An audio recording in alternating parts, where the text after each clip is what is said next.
ఎలాంటి పరిస్థితి ఉందో చూడండి. ఇక్కడ సణుగుడు, తిరస్కార బుద్ధి. వీరు అంటున్నారు, మమ్మను పాలు తేనెలు ప్రవహించు దేశం నుండి తీసుకొచ్చావు, అది తీసుకురావడం చాలదంటూ మా మీద ప్రభుత్వం చేస్తున్నావా? అంటే ఐగుప్తు దేశాన్ని పాలు తేనెలు ప్రవహించే దేశంగా ఎంచుకున్నట్లు నాకు అర్థమవుతుంది. ఇలాగా చూడండి, పాలు తేనెలు ప్రవహించు దేశంలో నుండి మమ్మల్ని తీసుకుని వచ్చట చాలనట్టు మా మీద ప్రభుత్వం చేయుటకు నీకు అధికారం కావాలనా? ప్రియ దేవుని బిడ్డలారా, ఎలాంటి పరిస్థితి కనబడుతున్నదో చూడండి. ఒకప్పుడు లోకమే ఆనందంగా ఉందా? అపవిత్రతే ఆనందంగా ఉందా? చెడుగే ఆనందంగా ఉందా? ఆ గర్వమే, ఆ అహంకారమే, దేవునికి విరుద్ధమైనవే అదే ఆనందంగా కనబడుతుందా? ఇక్కడ చూడండి, మరి ఎలాగ మాట్లాడుతున్నారో అలాంటి పరిస్థితిలో వారందరూ నెర విడిచి భూమి వారిని మృంగివేసింది. ఎలాంటి ఘోష చేశారో, ఎలాంటి కేకలు వేశారో.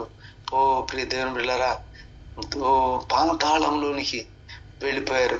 ప్రాణముతోనే పాతాళంలో వారును వారి సంబంధులందరూ ప్రాణముతో పాతాళంలో కూలిపోయారు.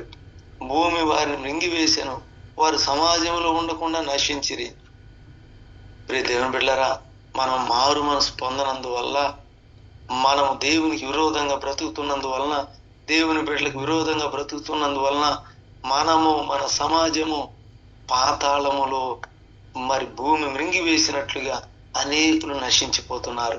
అదే మనం మారు మనసు పొంది, మనం పరిశుద్ధంగా బ్రతుకుతూ, మనం దేవుని బిడ్డలకు అప్పగించుకొని వాక్యానుసారంగా జీవిస్తుంటే మన సమాజము, మన బంధువులు, మన స్నేహితులు, మన కుటుంబాలు ఎంతమంది రక్షణ పొందుతారు.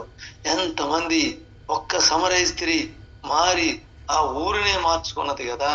ప్రియ దేవుని బిడ్డలారా, మన జీవితంలో సణిగి గొణిగి, మన జీవితంలో బాధపడి, తిరస్కారంతో, దేవునికి విరుద్ధమైన బుద్ధులతో మన జీవితాన్ని నష్టపరుచుకొనక దేవునికి లోబడి, దేవుని వాక్యం చెప్పుచున్నట్లుగా, దేవుని బిడ్డలు చెప్పుచున్నట్లుగా మన జీవితాన్ని సమర్పించుకున్నట్లయితే గొప్ప విజయాన్ని చూస్తాం.